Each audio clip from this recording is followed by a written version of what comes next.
सनातन के विकास और विस्तार से कैसे देश और समाज का विकास होता है, यदि उसे देखना है तो वाराणसी के श्री काशी विश्वनाथ धाम आइए, जहां नवनिर्मित काशी कॉरिडोर के लोकार्पण के 2 वर्ष पूरे हो गए हैं।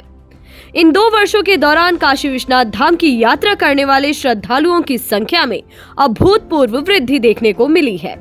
अगर आंकड़ों की बात करें तो बीते 2 वर्षों में ही कॉरिडोर में आने वाले श्रद्धालुओं की संख्या 13 करोड़ तक पहुंच गई है। इतनी बड़ी संख्या में आने वाले तीर्थयात्रियों के कारण सबसे बड़ा और सीधा प्रभाव बनारस की अर्थव्यवस्था पर हुआ है। यदि अर्थव्यवस्था की बात की जाए तो बनारस के अर्थशास्त्रियों की दृष्टि में कॉरिडोर बनने के बाद बनारस की अर्थव्यवस्था 10 गुना तक बढ़ गई है और अब यहाँ का वार्षिक व्यापार 20,000 करोड़ का आंकड़ा पार कर गया है।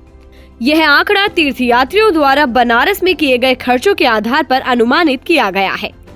श्रद्धालुओं के इस यात्रा से जुड़े तथ्यों पर डीएवी कॉलेज के डिपार्टमेंट ऑफ इकोनॉमिक्स के head of department Anoop Mishra कहते हैं कि पिछले 9 वर्षों में बनारस के इंफ्रास्ट्रक्चर में आमूलचूल परिवर्तन किया गया है।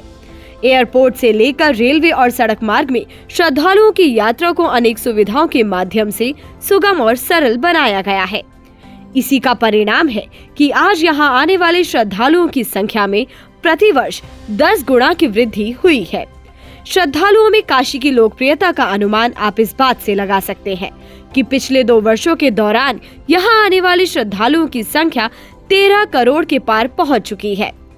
स्पष्ट है कि जब कोई श्रद्धालु यहां आएगा तो रहने, खाने, आने जाने और पूजन सामग्री पर खर्च तो करेगा ही, जो सीधे बनारस की अर्थव्यवस्था को प्रभावित करेगा। एक आकलन के अनुसार केवल कॉरिडोर में आने वाले दर्शनार्थियों के कारण ही सालाना 8 से 10,000 करोड़ रुपए का व्यापार होता है। प्रोफेसर अनूप कहते हैं कि 13 करोड़ धार्मिक पर्यटकों की अर्थव्यवस्था को ही एक मानक मानकर चले तो मात्र 2 वर्षों में ही इनसे होने वाला व्यापार 20,000 करोड़ रुपए तक पहुंच गया है और इसका सीधा लाभ ई रिक्शा, फूलमाला, चाय वाले, खाने पीने की दुकान चलाने वाले छोटे पंडित पुरोहितों जैसे गरीब लोगों को मिलता है। एक अनुमान के अनुसार इन छोटे व्यापारियों की आमदनी भी 4 से 5 गुना तक बढ़ गई है।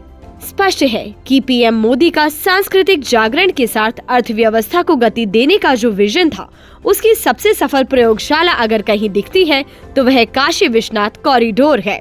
इससे वाराणसी की अर्थव्यवस्था तो सुधरी ही है, साथ ही सनातन संस्कृति की ओर पूरे विश्व का ध्यान भी केंद्रित हुआ है। काशी विश्वनाथ कॉरिडोर के अतिरिक्त पूरे देश में उज्जैन महाकाल विंध्य कॉरिडोर के बाद अब राम मंदिर निश्चित रूप से ही सांस्कृतिक पर्यटन को एक नई ऊंचाई तो दे ही रहा है, साथ ही भारत के सांस्कृतिक पुनर्जागरण का प्रतिनिधित्व भी कर रहा है।